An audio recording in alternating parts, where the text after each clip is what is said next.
Calimera. Hoy es 14 de septiembre de 2020. Peri eroticón, de los subjetos eróticos.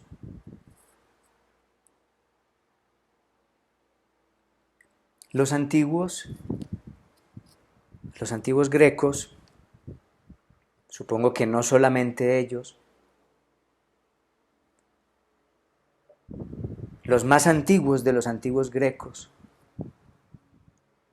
se sintieron asombrados ante la vastedad e inmensidad del todo que los rodeaba e intentaron establecer qué era aquello, cómo se engranaba aquello. Desde luego, ya la suposición de un engranaje, de unos cortes, de unas intenciones, acaso declare ya un inexorable delirio, de por sí necesariamente erótico. Como fuere,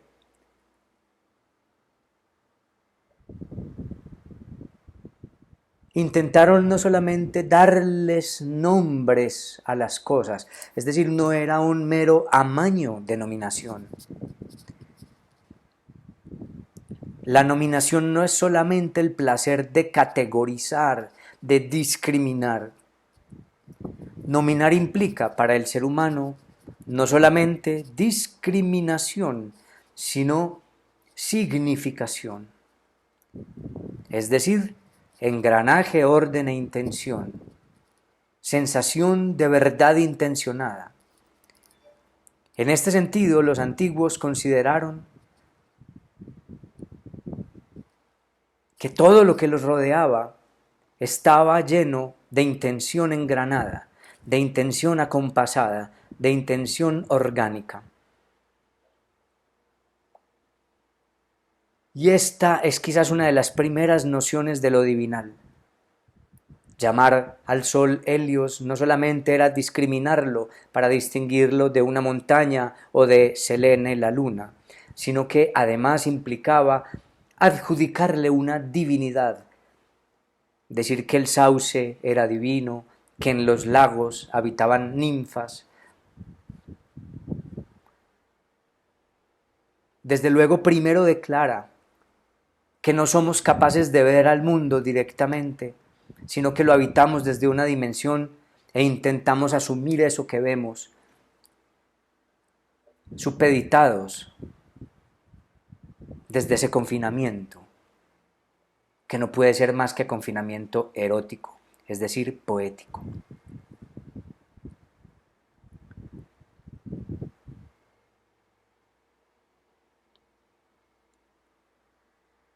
Decir que Eros era un dios, del cual podríamos datarlo, o al cual podríamos datar, o del cual podríamos versar, dependiendo del autor, de Hesíodo o de cualquier otro, y habría que instalarlo en su contexto para ver qué entendía cada autor por aquel. Sin embargo, declara ya algo, y es que los antiguos pensaron que así como había un sol, un Helios que obedecía a unas leyes, a unos movimientos, así fuera luego la filosofía a refutar el modo en que esto estaba nombrado y pensado. Pero el hecho de pensar, por ejemplo, en que Helios era algo que obedecía unas leyes no solamente para sí mismo, sino para el hombre, para situar al hombre, para enseñarle al hombre un lugar, para justipreciar la existencia humana, y he allí lo poético y erótico del asunto de la nominación. Decir que Eros era algo, era quizás haber identificado algo, haber sentido que Eros era también una cosa del mundo, pero no cosa concreta, sino fuerza. Fuerza que veían en la physis toda. Intento por la unión, intento por la reproducción. Quizás la dificultad de llamar a Eros Eros está en desentrañar por qué, si los seres humanos son o somos parte de la natura de la physis, en nosotros esa cosa que vemos no se manifiesta con unicidad, sino con multiplicidad. Si hay eros, ¿por qué no somos todos iguales? Si hay eros, ¿por qué no obedecemos todos del mismo modo la ley erótica? ¿Será que eros no es una cosa del mundo o no es una fuerza realmente universal del mundo? O si lo es, ¿de qué modo permite la multiplicidad erótica en lo humano?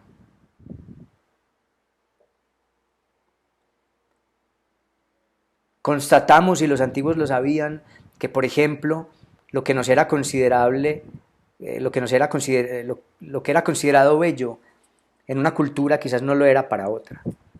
¿Acaso los antiguos en todo caso intentaron, y esto lo hizo la filosofía, decantando lo que recibió de los relatos anteriores míticos? Eros parecía ser una fuerza que corre tras algo. Eros parece ser alguna fuerza que corre tras la unión. Parece ser que Eros es la fuerza de lo individual que quiere dejar de ser individual y que en todo caso de algún modo fracasa porque en ese empeño surge la reproducción. Del intento de dos por ser uno, a veces quedan tres y ni siquiera dos. Pareciera ser que los antiguos, al poetizar con la palabra eros, a la fisis, al intento de la fisis por unirse, en contraposición, por ejemplo, a los intentos por la separación que también veían en la fisis. A lo uno lo llamaron eros y a lo otro, por ejemplo, lo llamaban nikos o neikos, que quiere decir como odio, inimicia, hostilidad, implicando la separación, un vaivén entre lo erótico y la dispersión, como fuere. La filosofía, o al menos la filosofía de Platón, intentó determinar también qué era lo erótico. Y parece ser que lo erótico es, y no solamente para Platón, sino que Platón es un intérprete de la tradición anterior a Sócrates y contemporánea a Sócrates para enmarcarla y examinarla desde los marcos lógicos del discurso socrático. Pareciera ser que Eros era algo que corría tras lo que se le aparecía o entendía o detectaba como bello, como pulcro, al menos en lo humano, o quizás también por fuera de lo humano, pero no tendríamos cómo corroborar que hay la sensación de belleza, dirían los antiguos, en los demás animales y en lo vivo. Eros pareciera ser una manera de estar en la existencia, de pagar la individualidad. El eros es la manera de pagar con la individualidad y de asumir la individualidad.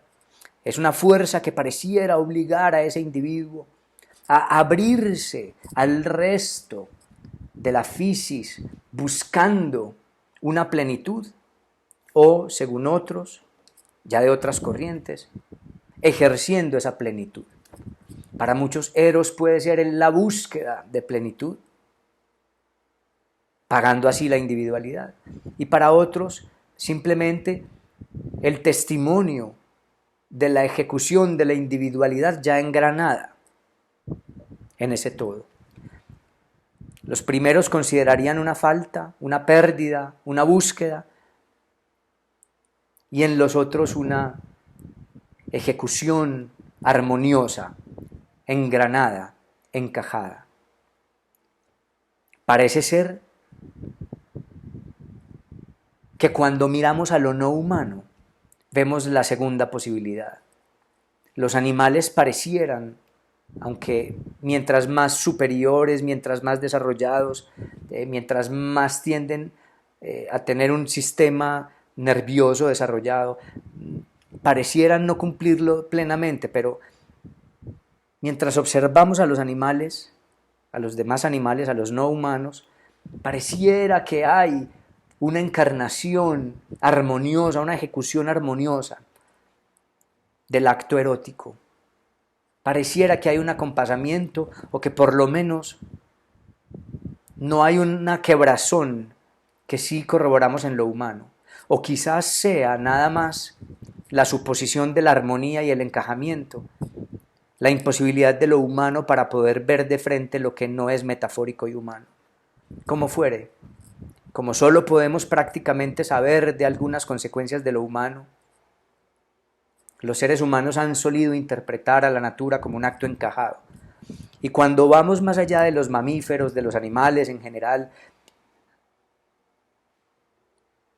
y miramos, por ejemplo, a las plantas, nos damos cuenta de que las flores se abren para los insectos, para recibir los rayos solares. Y pareciera que allí no hay un desencajamiento. Es decir, que lo erótico en el resto de lo vivo pareciera ser una ejecución individual de la inclusión orgánica con el todo. Y sin embargo, en lo humano hay, o al menos lo sabemos por lo que somos, una sensación de inconformidad, de insatisfacción.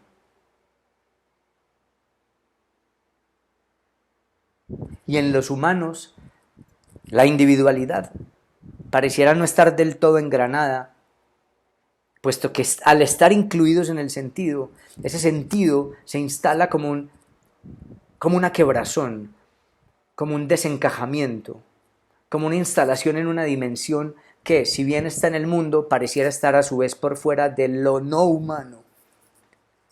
Y entonces la ejecución de la individualidad se desarrolla de otro modo, como búsqueda y como una búsqueda perpetua y como una imposibilidad de encuentro de la armonía, más a su vez como presunción de una armonía. Pareciera que lo erótico en lo humano es una especie de idiosincrasia entre lo que de nosotros hay de animal, de cuerpo. Todo está pasado a través del cuerpo y todo llega al cuerpo. No podemos sino sentir, ser, padecer y gozar a través del cuerpo. Lo que sea que vemos, lo vemos con el cuerpo, lo que sea que sentimos, lo sentimos con el cuerpo, e incluso las ideas más abstractas. Por ejemplo, en los místicos piadosos, la idea de Dios, la idea de belleza o de lo pulquérrimo o del sumum bonum es sentida como éxtasis ¿en dónde? En el cuerpo, como experiencia inefable en el cuerpo.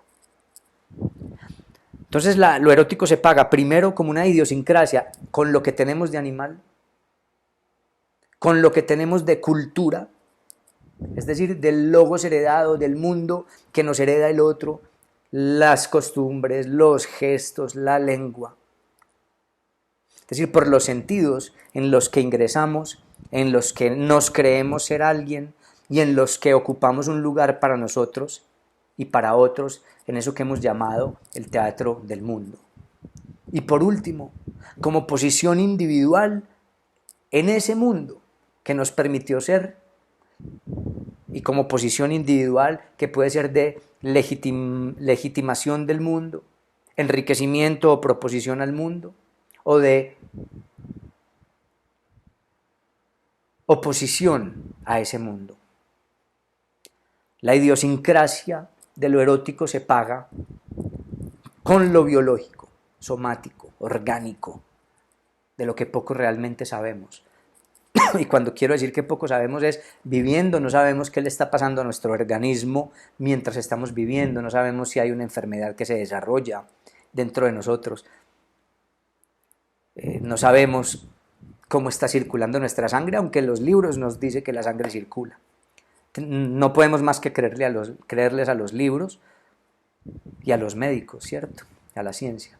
Pero en nosotros lo erótico es una idiosincrasia entre lo somático, lo cultural, es decir, lo que viene del otro, lo que asumimos y entendimos del otro, que ya es una posición y es una interpretación, pero a su vez una interpretación ante esa interpretación cultural del otro. ¿Y acaso, gracias a esa idiosincrasia, lo erótico no puede darse uniformemente? Como si pareciera que se da en el resto de plantas, insectos ¿cierto? Y demás animales. Aristóteles pensaba que en todo caso lo vivo, los animales no eran, es decir, animales envía, zoa, todo lo que tiene bios, todo lo que tiene posibilidad de vivir, ya estaba como materia turbada dentro de una intención. Y para Aristóteles, por eso, todos los animales, incluyendo todo lo vivo, las plantas son animales, envía, zoa, todo lo que tiene vida está intencionado, y por eso Aristóteles le confería una dimensión de alma al todo. Pero no hablaremos ahora del alma. En lo humano hay un desajuste muy interesante que nos deja en una poética, o más bien la poética nos desajusta. Heidegger llamaba eso que nuestra habitación en el mundo es una lucha constante con lo que no es mundo, y por mundo Heidegger entendía todo lo que digamos hoy llamaríamos lo metafórico, lo lingüístico, como fuere. Quizás lo erótico se da de manera singular porque estamos condenados a la poética de la existencia. Desde la poética miramos el mundo del otro, nos fundamos en el mundo del otro e interpretamos a la naturaleza de la que poco o nada sabemos. La naturaleza es una interpretación. Desde nuestros cortes, desde nuestras metáforas, desde las intenciones de los marcos lógicos que habitamos. Y eso explica que podamos adjudicar el ser de algo a las cosas. Pensar que Helios es Helios y Eros es Eros es estar de hecho en un mundo poético. Pero parece ser que los antiguos vieron un fenómeno o presumieron un fenómeno en el todo, incluyéndonos, lo erótico. Jamás he sentido que soy tan impreciso para hablar de algo, y siempre digo que soy impreciso, que soy perifrástico, que incurro en solecismos, que no sé cómo hablar, pero jamás he sentido que hablo tan desatinadamente como cuando tengo que hablar de lo erótico. Lo erótico pareciera ser una palabra que abarca el todo, la forma en que se abren las plantas, la forma en que nos parece atrayente otro ser humano o atractivo otro ser humano, pero también la manera en que nos situamos ante lo más bello y abstracto. Uno pudiera simplificar diciendo taapanta erótica, todo es erótico. Pero quedaríamos en una vaguedad. Y creo que no importa cuánto nos esforcemos, quedaremos siempre en esa vaguedad cuando se trata de lo erótico. Puesto que lo erótico quizás no todo puede ser dicho, no todo cabe dentro de la metáfora, porque lo erótico quizás sí tenga raíces o fuentes en una cosa que no es metafórica y que no es exclusivamente humana. Pero la manera de padecer y de vivir lo erótico sí es particularmente humana, obviamente en los humanos. Y decía en el video anterior que quizás Eros es una posición en lo humano. Es decir, que habitar la idiosincrasia entre lo somático, lo ajeno y lo particular prodigado por la posibilidad de habitar y ser fundado en lo ajeno, permite posición. Posición que siempre será poética y siempre será entonces erótica. Dígase entonces, para finalizar este video, que Eros es una manera de encarnar esa idiosincrasia. Y por eso no se constata en lo humano una especie de instinto. Hay cosas que podemos, digamos, clasificar como generalidades humanas, los juegos de miradas, y eso que no estoy tan seguro de que eso sea tan universal como a veces algunos científicos nos quieren hacer creer. No sé si esas mismas miradas se hacían en el Antiguo Egipto o significaban lo mismo en el Antiguo Egipto. Como fuere, podríamos decir que hay ciertas condiciones que hoy podemos atestiguar porque los discursos más o menos nos permiten atestiguar ciertas generalidades. Pero aún así hay una particularidad erótica que implica una posición poética. Lo erótico, podríamos ir diciendo, es una pasibilidad o una posibilidad de padecer gracias a esta idiosincrasia que nos funda y desde luego ineludible.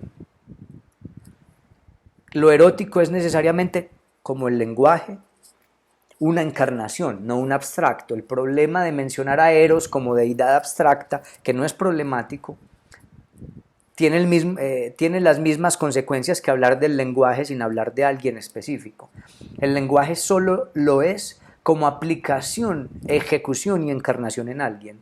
Y Eros solo lo es como aplicación, encarnación y padecimiento en alguien, como idiosincrasia, lo que querrá decir como posibilidad de asumir un mundo ajeno soportado en algo orgánico somático, pero pasado por una posición individual, metafórica y poética de las dos cosas anteriores. Por lo mismo entonces a algunos les parecerá erótico un par de piernas femeninas adornadas con ajorcas, tacones, a otros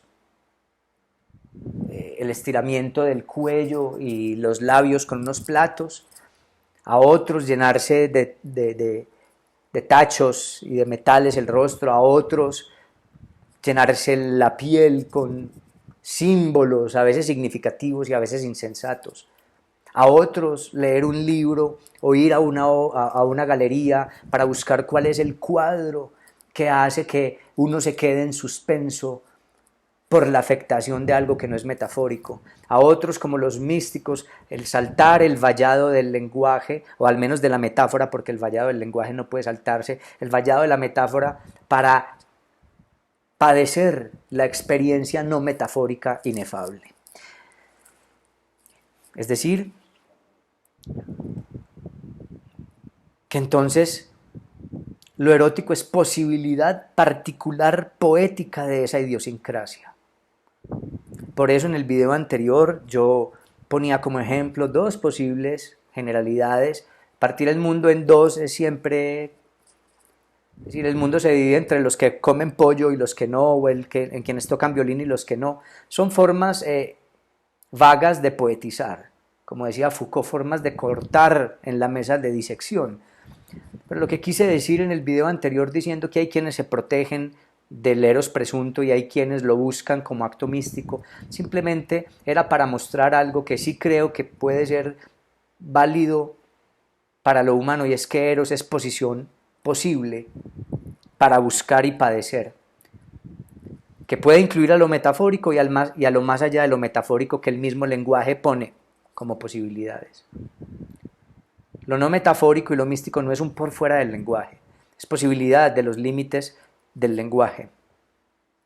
Y desde luego lo erótico no es solamente lo que busca la reproducción, y lo erótico no será solamente lo que pasa por el placer de lo sexual, aunque de lo sexual digo corporal, como lo sexual unido a la masturbación o al placer de excitar el cuerpo, puesto que también incluye el acto místico o la apreciación de las obras de arte o de el tope con la belleza cuando uno va por la calle y se encuentra de repente con una mujer hermosa que lo deja a uno estupefacto, perplejo.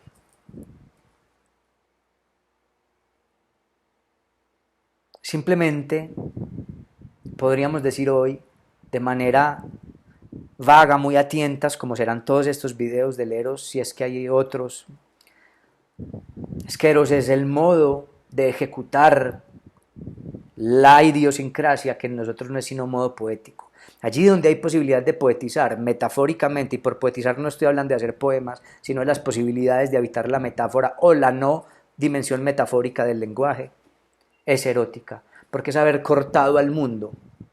Y eso nos da la posibilidad, primero de lo ajeno, de nuestra fundación, y luego de nuestra individualidad, soportado en nuestro cuerpo, que es lo único que verdaderamente soporta lo erótico que somos y tenemos.